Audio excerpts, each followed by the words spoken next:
Les descriptions de la Bible montrent que l'amour de Dieu est le contraire de l'insouciance. Une personne imprudente agit sans aucune prévoyance.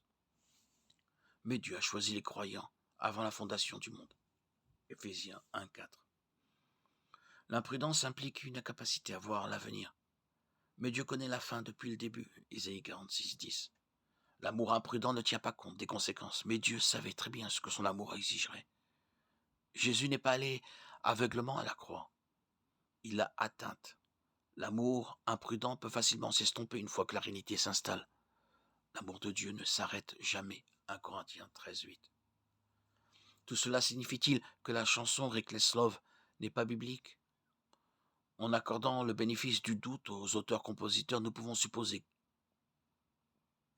qu'ils parlent du point de vue des apparences humaines. L'amour de Dieu est si extravagant que de notre point de vue humain, il semble téméraire.